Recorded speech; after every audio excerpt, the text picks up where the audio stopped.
Convido você a abrir a Bíblia comigo em Êxodo 12. Nós vamos ler alguns versículos e vamos conversar um pouquinho, conversar mesmo, sobre uma coisa muito interessante que Deus faz.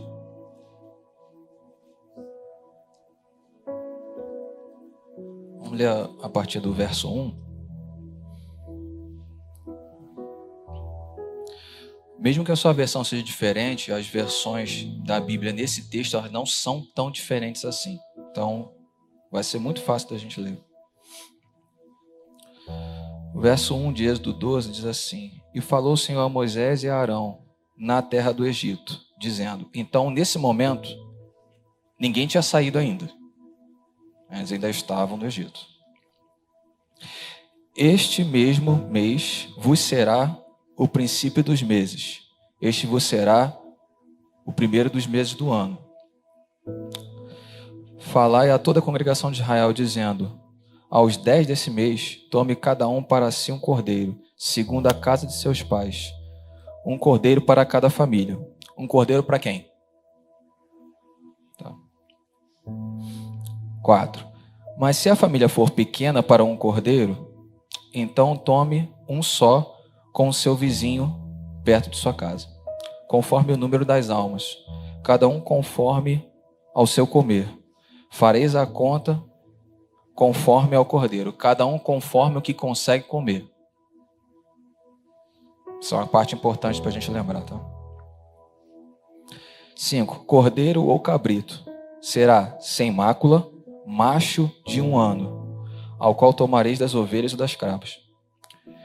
E guardareis até o 14º dia desse mês. E todo o ajuntamento da congregação de Israel o sacrificará à tarde. E tomará do sangue, e pô-lo em ambos os umbrais, e na verga da porta das casas em que o comerem. Naquela noite comerão a carne assada no fogo, com pães asmos ou asmos, depende da versão, é pão sem fermento. Com ervas amargosas a comerão. Não comereis dele cru, nem cozido em água, senão assado no fogo. A sua cabeça e os seus pés e suas fissuras. Nada dele deixarás até amanhã. Mas o que dele ficar até amanhã queimareis no fogo.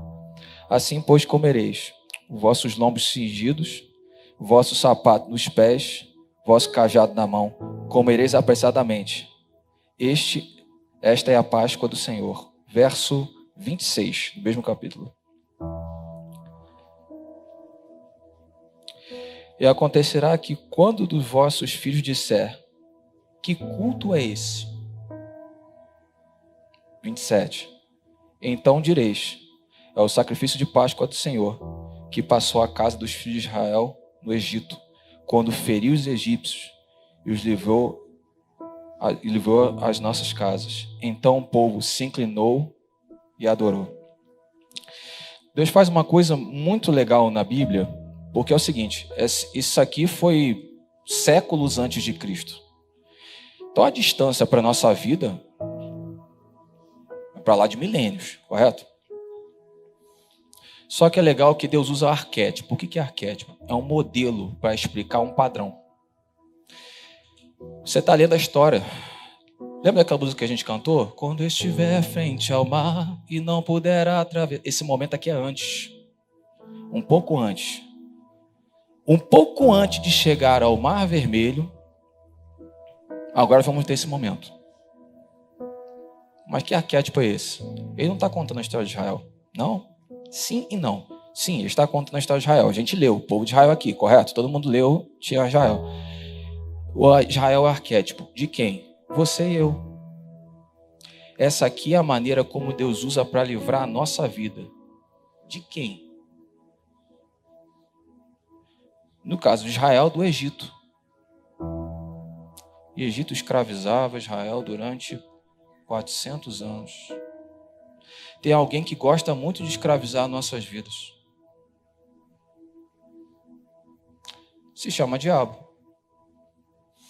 Embora aqui esteja contando a história de Israel, ele está contando a história de como que ele livra a gente do império das trevas e coloca a gente em outro lugar, dentro da vida eterna, dentro do reino de Deus. Como é que ele faz isso? Vamos lá.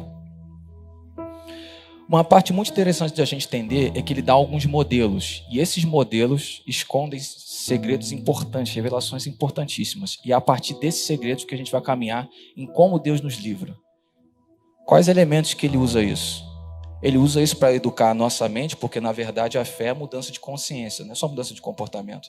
Se o nosso comportamento muda e a nossa consciência não muda, não está acontecendo nada. Essa que é a verdade. Quando a gente descobre que realmente o Espírito Santo está atuando, quando a nossa mente começa a mudar em relação ao que era antes. Para qual padrão? O padrão de Cristo. Tende em vós o mesmo sentimento que houve em Cristo Jesus. Nossa mente tem que começar a mudar. A famosa metanoia. Que elementos que ele usa para educar a gente? Ele usa elementos para comer. Pô, tem coisa espiritual em comida? Se tem. Pensa num negócio espiritual tal de comer. Jesus ressuscitou, ele fez o quê? Comeu. Pensa num negócio espiritual demais. Quer ver uma coisa legal?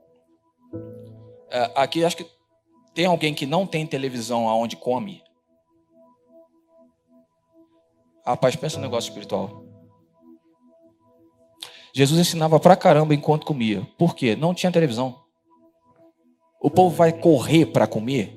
Não, tem que sentar. Pensa num negócio que você vai ficar parado. E parado, a gente consegue se desvincular de um monte de distração. Rapaz, negócio tal de espiritual e comer. Falando se alguém for fazer um churrasquinho hoje, alguma coisa assim. Eu sou um cara muito espiritual, então me levem, por favor. Em nome de Jesus. Vamos ao primeiro elemento? O cordeiro e o sangue.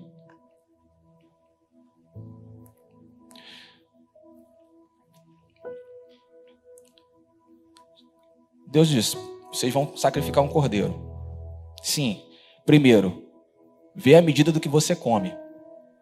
E quando acabar de comer, se sobrar, queima. Estranho? No reino de Deus não tem desperdício. Multiplicação dos pães, pode distribuir. Sobrou, cata de volta. Negativo. Esse negócio de ficar sobrando assim, isso é coisa do diabo. No reino de Deus não tem desperdício. No reino de Deus, quando estabelece alguma coisa, quando Deus estabelece, é para um fim específico e atinge. Se está sobrando, significa que não foi ele. Pode ter sido a gente mesmo que teve a brilhante ideia. Que não foi ele que estabeleceu. E acontece mais do que você imagina. E muito mais do que você imagina. Essa história de cordeiro te lembra alguma coisa? Abre comigo em João, capítulo 1, verso 35 e 36.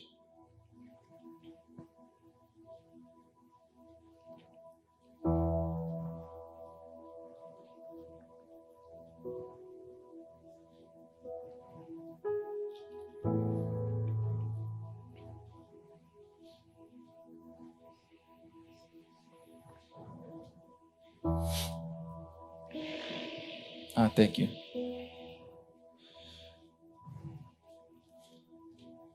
No dia seguinte estava João. Esse João aqui é João, primo de Yeshua, primo de Jesus.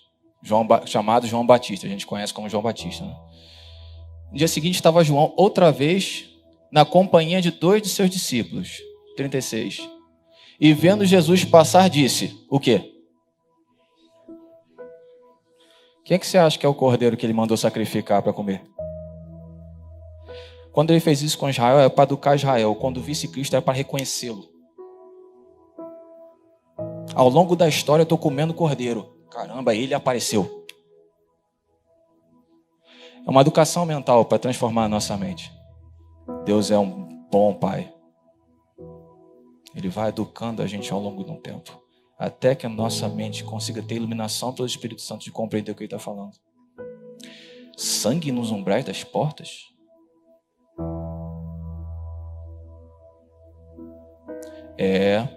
Tem como alguém doar sangue sem ser ferido? Doação de sangue, você tem que enfiar uma agulha, não tem? Se alguém sangrou, é sinal que cedeu alguma parte do corpo e está sangrando. Isso te lembra alguma coisa?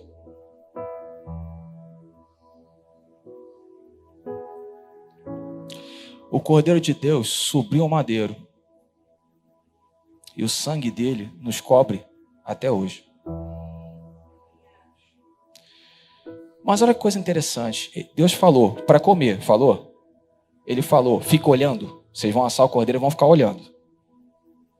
Não. Ele falou, assa o cordeiro e fica ouvindo.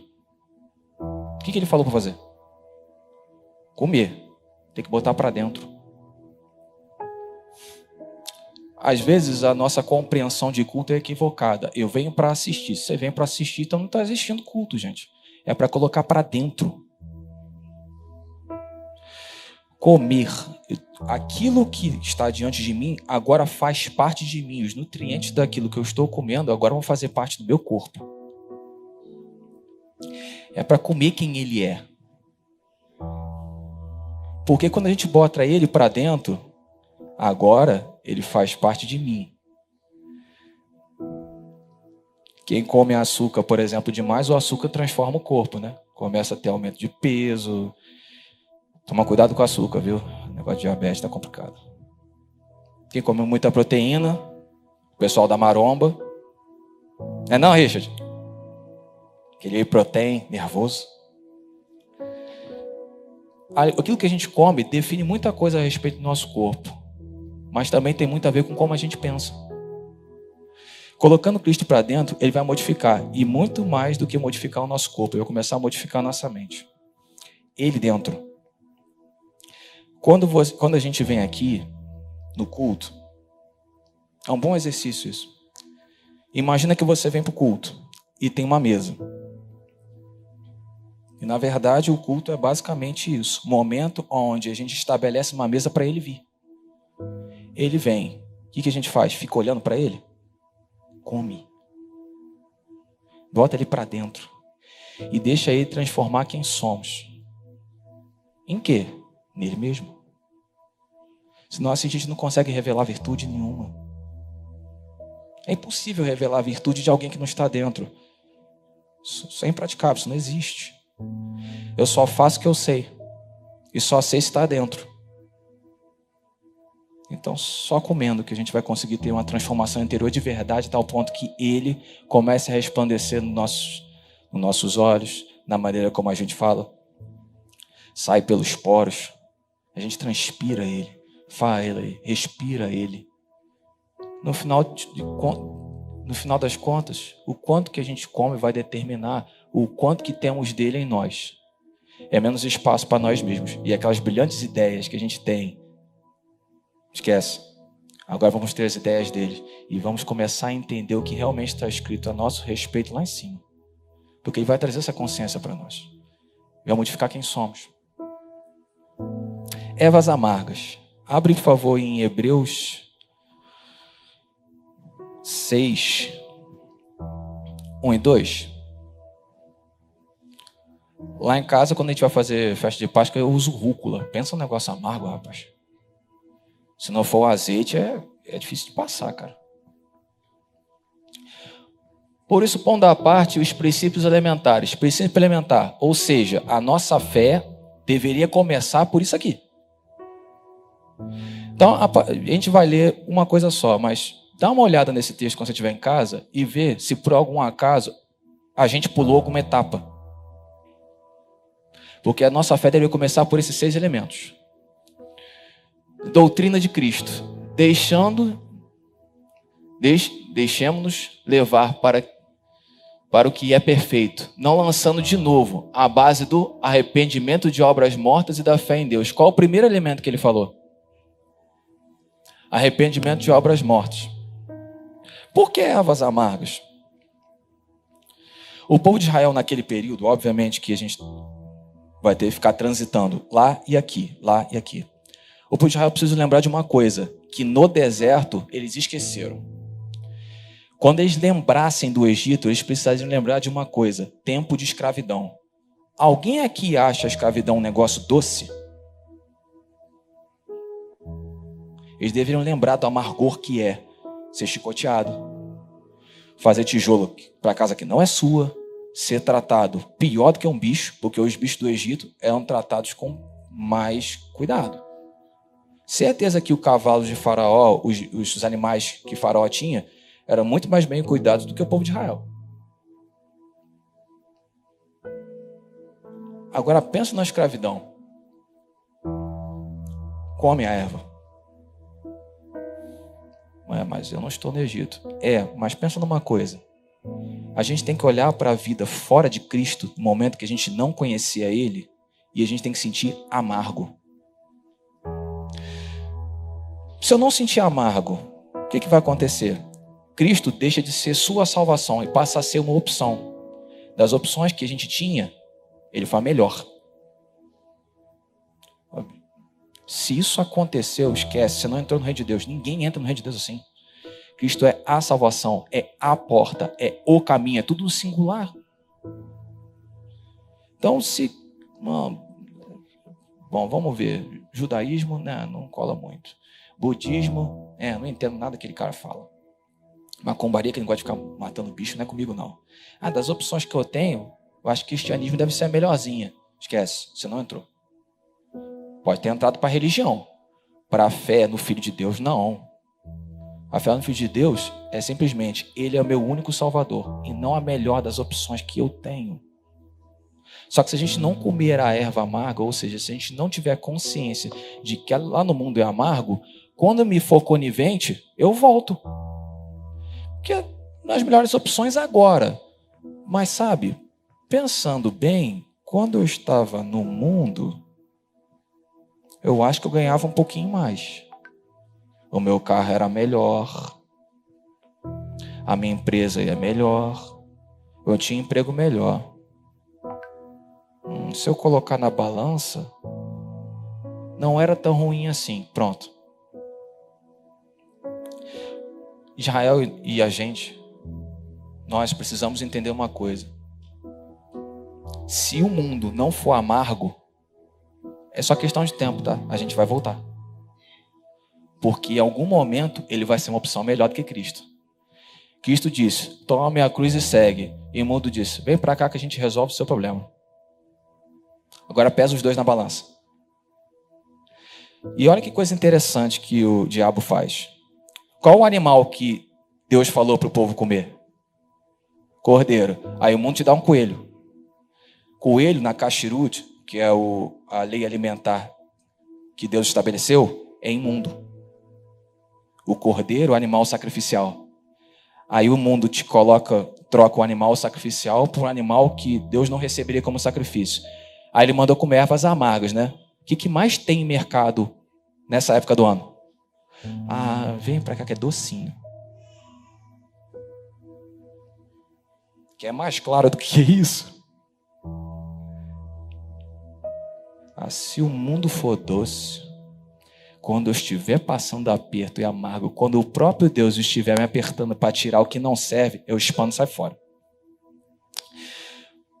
Muito filho de crente se desvia, e não é pouco, porque essa consciência não é passada. Sabe aquela coisa do eu não tive, então eu vou dar para meus filhos? Você está tirando a oportunidade dele de compreender o esforço na fé.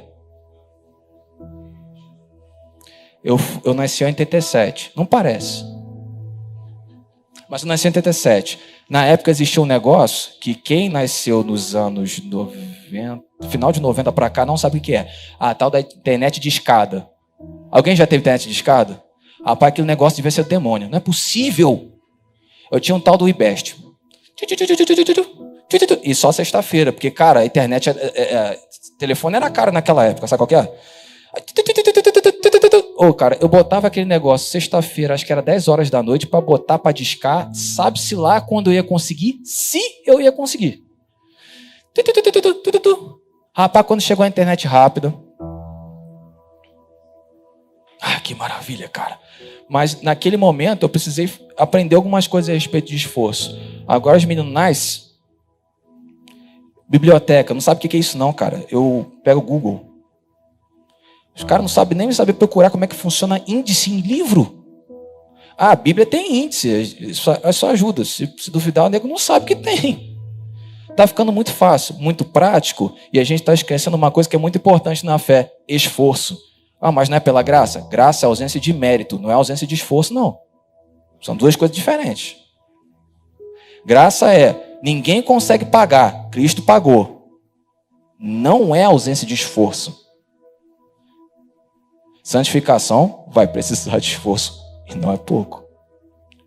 Se fosse assim, Jesus não diria: vão jejuar quando o noivo está com eles, mas quando o noivo for tirado, aí eles jejuarão. Ué, vão ter que fazer esforço depois que Jesus morreu e ressuscitou? É exatamente isso.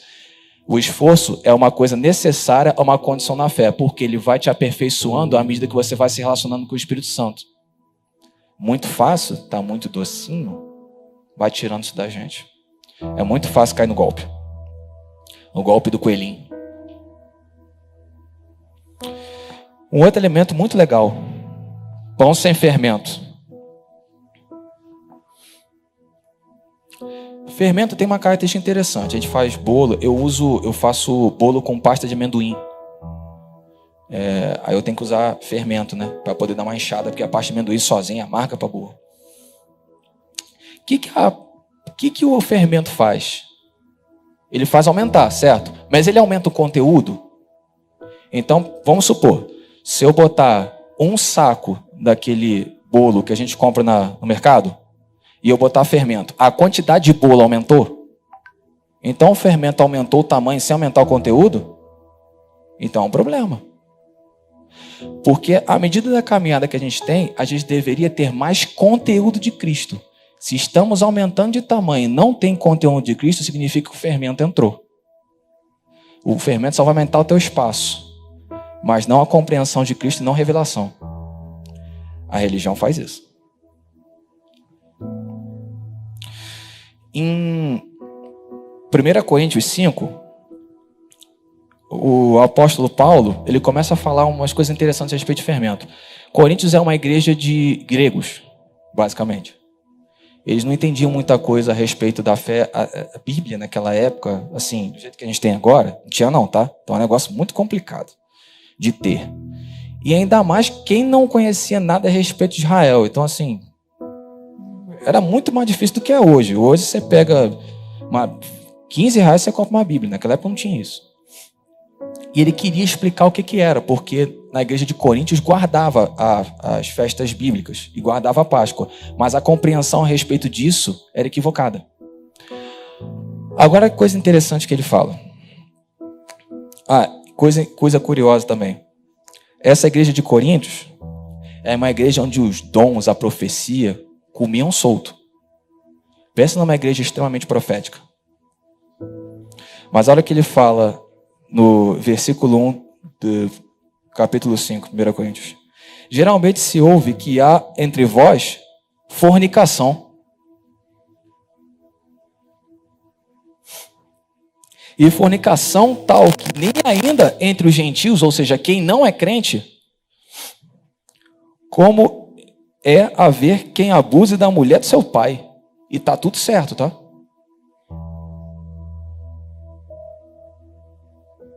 A pergunta desses crentes seria assim: mas qual é o problema? Aí o fermento entrou. O fermento, o que é na verdade? É eu modelando a fé de Deus aquilo que eu acredito que seja melhor para mim. Então, vamos lá. Jesus falou: abstência da fornicação, que é o que está aqui. Mas sabe o que é? Se ninguém souber, não vai dar problema, vai. Inchou. Eu vou adaptando minha fé. Olha o verso 2. Estais inchados, e nem ao menos vos entristeceis. Ninguém esquenta, tá tudo certo. O negócio é o seguinte, vamos fazer o seguinte. Você gosta de tomar uns negócios que não é seu, na tua empresa? Só não deixa ninguém saber. Como assim só não deixa ninguém saber? Meu pai vê tudo. E ele é juiz de vivos e de mortos. Quem vai julgar vocês e a mim não sou eu, não é o bispo, não. É a mesma pessoa que vê tudo. Qual é a desculpa que eu vou inventar? Não, é que sabe assim, Deus, pensa bem. Se eu não fizer esse esqueminha aqui, aí eu vou perder uma grana. Eu vou perder o dízimo, sabe? Então assim, eu vou fazer o esqueminha. Eu vou te dar o dízimo. Ué, tô tentando corromper Deus com a minha ideia, cara? Eu tô tentando obrigar ele a aceitar uma coisa que ele falou que não quer. Então assim, eu faço culto pro Senhor, mas do jeito que eu achar melhor.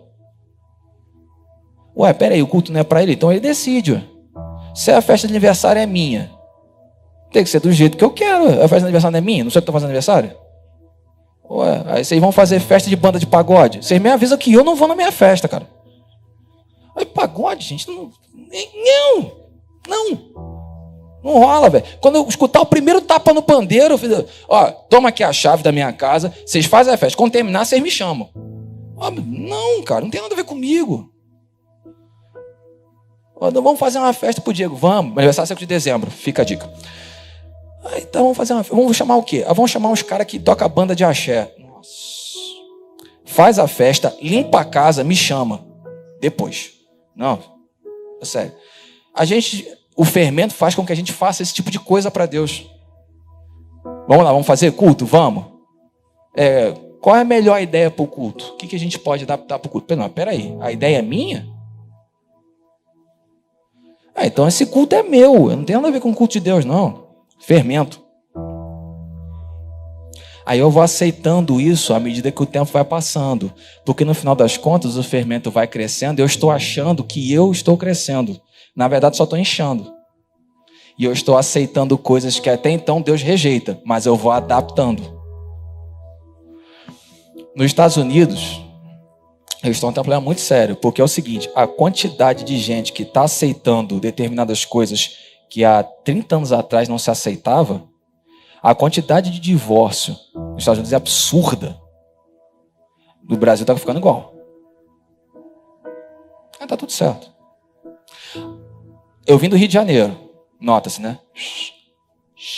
6. Então, eu não sei mais quantos escândalos que eu já vi na televisão que tinha pastor envolvido, cara. Eu não sei mais. Isso é desde que eu era criança. Eu nasci em 87. Então você imagina o quanto que eu já vi.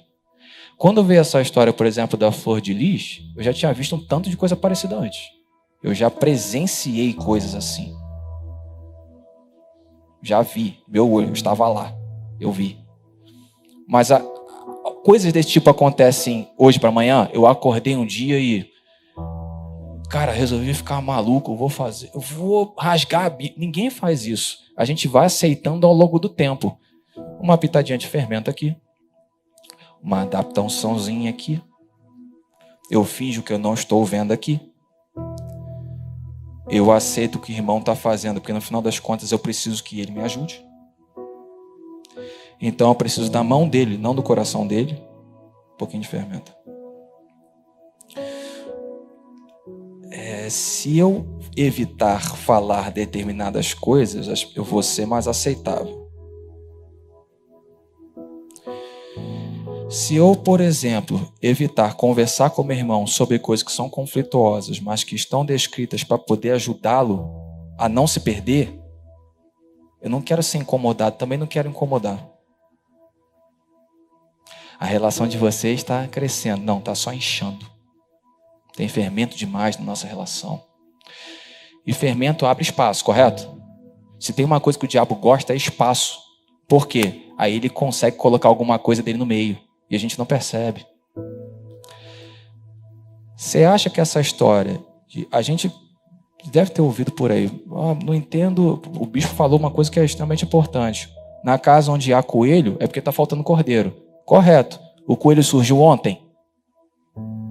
Desde que eu era criança, esse negócio de coelho já existia. Então, esse negócio já entrou faz tempo.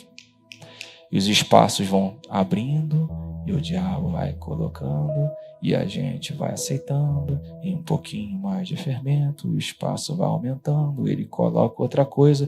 Quando vê, a igreja está deformada. e nem um pouco parecida com Cristo, que na verdade deveria ser a nossa função. E isso não é porque a gente é mau crente, não. Não. Isso é porque o hábito do ser humano caído é tentar adaptar. Adão e Eva viram que estavam nus. E agora, o que eu faço? Eu vou dar o meu jeito. Folha de figueira. Resolveu o problema? Não resolveu. A vergonha não saiu. Tanto é que quando Deus estava chegando, Cristo estava descendo no jardim para conversar com ele, o que eles fizeram? Ué, mas não se cobriram? Tentaram adaptar. Você vê que essa condição é natural para a gente? A gente vai passando da vida adaptando as relações. Não, eu perdoo, mas eu quero distância. Então tá, espaço. Eu coloco uma coisa no meio. Não quero mais conversar sobre isso porque... Né? Espaço. O diabo vai enfiar coisa no meio. A nossa condição caída, fora de Cristo, vai fazer a gente enfiar fermento em tudo quanto é lugar. Mas o sangue e o sacrifício que ele fez nos junta a tal ponto que a Bíblia fala que nós não seríamos um coletivo de eus. Vós sois templo, é singular. Cristo nos une a tal ponto que nos tornamos uma pessoa só, mesmo sendo diferentes. É muito diferente do fermento que o mundo ensina a gente a colocar. Não saber a diferença entre conversar com o bispo e conversar com a Kelly? Porque os dois estão tão conectados entre si com Cristo que tanto faz. Eu posso conversar com qualquer um. Eu posso conversar com o Guilherme. E não vai fazer a mesma diferença entre ele e Lucas. O mesmo Cristo que eu encontro nele, eu encontro no Lucas. Não tem espaço entre os dois a tal ponto que o diabo enfiou alguma coisa. Então, se por algum acaso o Guilherme está lá em Goiás e eu preciso de um esclarecimento, o mesmo esclarecimento que eu posso ter na vida dele, eu posso ter na vida do Lucas. Então, a gente deveria trazer os nossos vizinhos problemáticos para o bispo tentar resolver? Se nós somos um, aquilo que está nele está em todos nós. É um só espírito, não é? Bom, se a nossa conexão for uma só.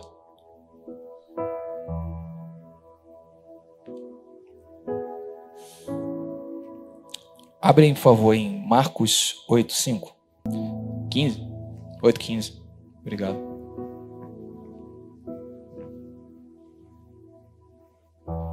Vê se é o verso 15. Muito obrigado, bicho. Digitação. Preveniu Jesus dizendo: vede, guardai-vos do quê? De quem? E? Modelo, Herodes, pensamento greco-romano, adaptação do mundo à igreja, que era o que Coríntios vivia. E fariseu, adaptação religiosa. Porque vamos lá, quando a gente pensa no fermento, você pode ser induzido a pensar equivocadamente, que é a adaptação ao pecado, e não é. No caso dos fariseus, não é adaptação a pecado. É a adaptação à obra da lei. Qual é a diferença? A Bíblia é para funcionar como espelho. Então, eu olho para ela. Se eu estou diferente, então eu preciso ser corrigido. E o pai que ama, corrige. Quando é a obra da lei? Quando eu tento, pelo meu esforço, fazer o que só o Espírito Santo pode fazer em mim. E eu uso a Bíblia como arma para colocar sobre a vida de vocês. O fermento do fariseu é orgulho religioso. É aquela história assim, mais ou menos do tipo: católico adora imagem, graças a Deus sou evangélico. Grande diferença. A diferença estaria se nós fôssemos tão cheios do Espírito Santo que não precisássemos nos preocupar com isso. O orgulho religioso é um problema, porque ele é disfarçado. Ele é uma adaptação de algo que o Espírito Santo faz e que a gente tenta fazer e não consegue. O Espírito Santo santifica. E nós corrompemos a ideia de santificação, nos tornamos santarrões pelas nossas mãos. e a partir do meu esforço julgo o outro. Aí a gente passa a se alfinetar ao invés de nos amar. É impossível nós sermos um assim. Pensa comigo. Se o bicho chegar aqui e conhece a vida da igreja inteira, porque todo mundo tem que conversar com ele de alguma forma, correto? Aí chega aqui, pega a Bíblia e começa a apontar para a gente. O que de Jesus a gente vai ver na vida dele? E glória a Deus que isso não acontece aqui. Rapaz, não tem, sinceramente, não tem uma pessoa que não possa sentar, conversar com o bispo, com os pastores e não ser amado. Ah, mas eu não presto. Jesus sabe disso. Senão ele não tinha morrido por você e nem por mim. Ou você está confundindo o fato de eu estar o microfone na mão, só melhor que você. Esquece isso. Não confunde isso não. A mesma régua que Deus usa para medir você, usa a mim, usa o bispo. Faz diferença. Nenhuma. Se a gente deixar esse fermento entrar, daqui a pouco vamos começar a enfiar a faca no outro. Como é que a gente vai conseguir ser um dessa forma? Pai, Jesus disse, te peço que eles sejam um, assim como eu sou com você. Assim o mundo vai crer que você me enviou. Agora, se a gente começar a enfiar a faca um no outro... Tem muita gente que se decepciona. Esse movimento de desigrejados, ele tem muito disso. Se você for perguntar para o desigrejado por que ele não vem para a igreja, ele vai te falar vários motivos. O mais comum, fui ferido. Tá, vamos colocar as coisas no devido lugar. Muitas vezes que ele está falando que foi ferido é frescura. Mas muitas vezes é gente que enfiou a faca, rodou. E agora ele não quer mais ter conexão com ninguém. Porque conexão é sinônimo de faca enfiada no meu rim. Alguém aqui presta a tal ponto que eu posso chegar diante do trono de Deus e dizer assim, sou merecedor da sua graça? Então todo mundo está na mesma condição. Então o mesmo sangue que cobre a minha vida, cobre a sua, que cobre a sua, cobre a minha, e no final das contas, a graça de Deus nos salva. Não tem mérito nenhum. Só tem um que tem mérito. Curiosamente, foi o Cordeiro de Deus que subiu o madeiro por mim e por você. Só ele tem. Só ele tem. Apocalipse fala que João viu um livro, 7 selos. Chorou muito.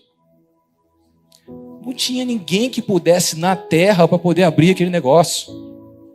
E agora? Quem vai estabelecer o plano de Deus que precisa ser concretizado? Ninguém. Tem um. Não precisa chorar, não. João, você estava na crucificação, estava. Você lembra do Cordeiro de Deus que subiu o madeiro? Ele ressuscitou como leão, a cruz ficou vazia. Ele pode. Toma o livro. Abre. Você é o único que tem mérito diante de Deus. E todos os outros, é no seu mérito que eles vão entrar aqui. É porque você fez. Se fosse por eles, não tinha condição. Vamos orar?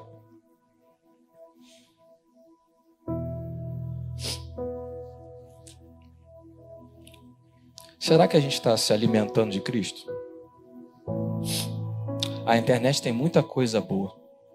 Eu já nem sei mais quantas pregações e quantas aulas eu tive pela internet. Mas tem tanta porcaria. Tanto fermento do capeta.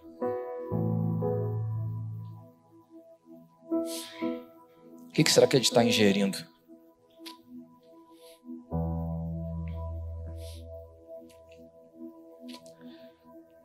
Em Êxodo fala que os pais deveriam contar para os filhos que tipo de culto é esse. Esse aqui é a Páscoa, quando Cristo nos libertou do império das trevas para viver o reino de Deus em salvação. Será que eles vão ver incoerência na nossa fé? Será que eles vão ver que o nosso culto não faz muito sentido, porque no final das contas a gente fala uma coisa e faz outra?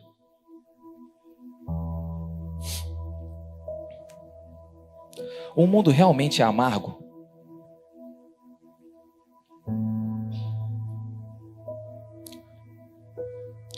Quando a gente lembra do mundo, a gente sente falta de alguma coisa?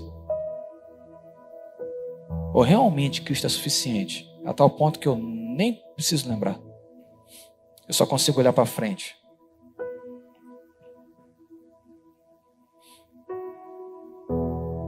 A gente está fazendo concessão na fé? Vou fazer uma adaptação aqui ali para beleza. Quando a gente olha para a nossa fé, a gente olha para a Bíblia, a gente vê que bate. As pessoas à nossa volta veem que bate. As pessoas do nosso trabalho veem que faz sentido o que eu falo com o que eu faço e aquilo que eu digo que eu creio.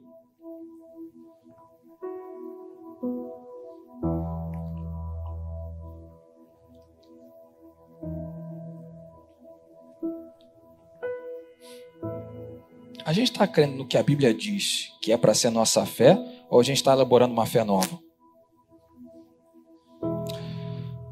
O mundo fala que você tem direito de crer do jeito que você quiser. Deus estabeleceu a lei dele. A gente vai ter que escolher qual dos dois. Eu te garanto que a lei de Deus é melhor. De verdade.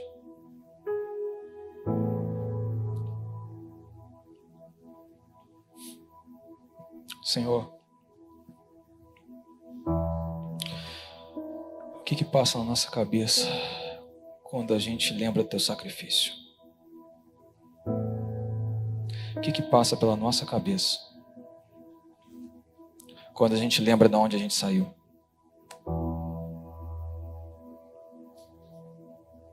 Senhor, o que passa na nossa cabeça quando a gente vem para o culto? O que passa na nossa cabeça quando a gente sai do culto e vai para casa?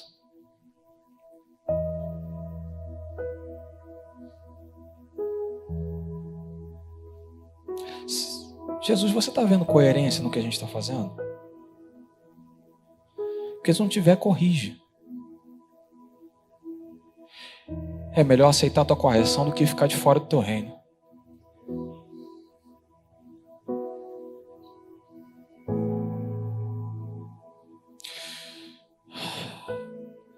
Você, Deus, estava ali com Cristo na cruz, reconciliando consigo o mundo. A gente perdeu o jardim, mas a gente quer ele de volta. A gente perdeu o jardim, mas quer ele de volta. Só o teu sangue compra esse passaporte para lá.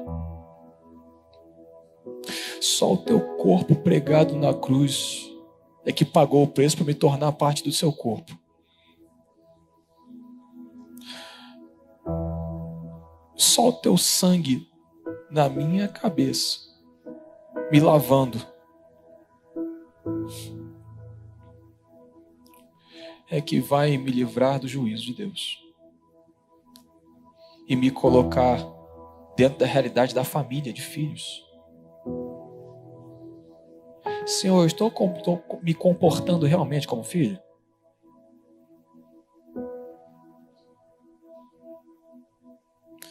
Você realmente é meu Senhor?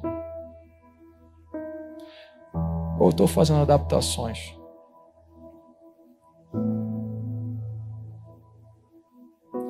Tem um lugar para os filhos. Eu não quero perder esse lugar. Eu não quero perder esse lugar.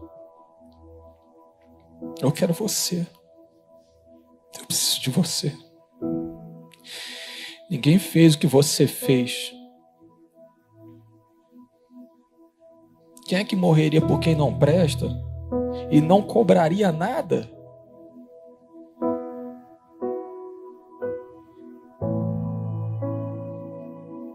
Quem é que tomaria o cálice da ira de Deus para salvar quem não presta?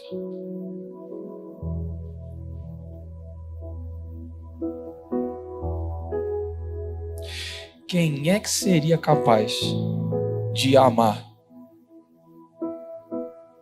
gente como eu?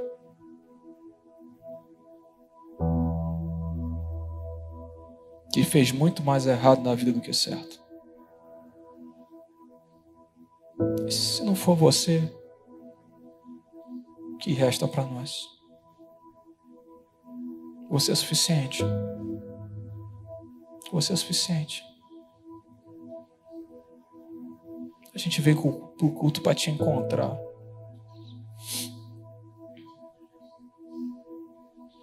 É para te adorar.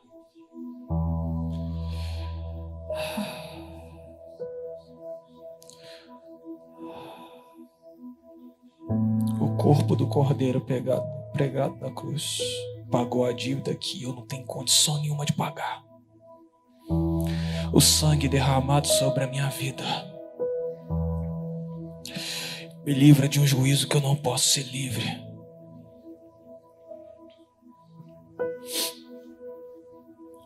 O mundo é amargo demais quando eu olho para você. E o teu amor é mais doce que o meu.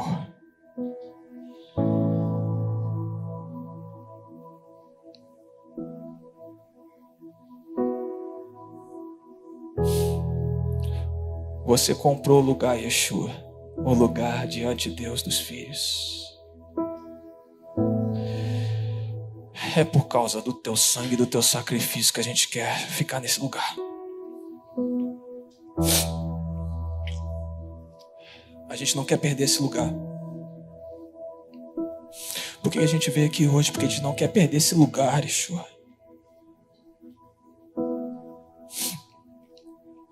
Nos dá clareza do fermento.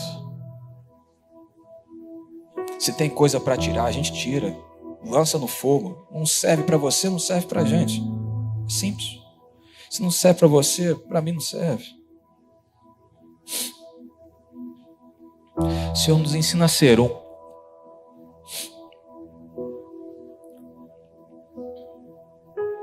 O amor se demonstra quando eu percebo que há limitações. O amor se demonstra quando eu percebo que meu irmão não está conseguindo. Se fosse para fazer certo, você fazia sozinho.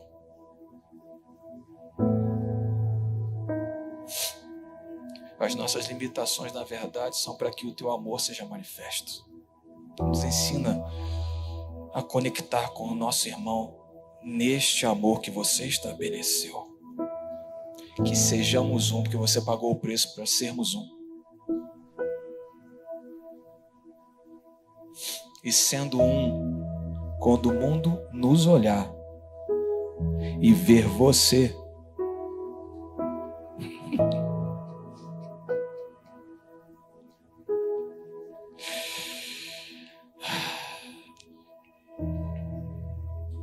então é aí que nós conseguimos. Então é aí o lugar que nós devemos desenvolver. Teu rosto em nós, teu olhar em nós, tua mente em nós, tuas mãos em nós, teu amor em nós sendo revelado, tua virtude em nós sendo revelada. Que nós sejamos achados em você, que você seja encontrado e revelado em nós, e que os outros que não te conhecem venham comer o Cordeiro conosco. Ser lavados no seu sangue. Percebam o amargo que é essa vida sem você. E arrancar o fermento desse mundo que não presta para nada. Conexão com o Pai. O preço foi pago. Está liberado. E nós queremos entrar. Mais profundo nessa realidade de filhos. Mais profundo nessa realidade de filhos. É o que desejamos.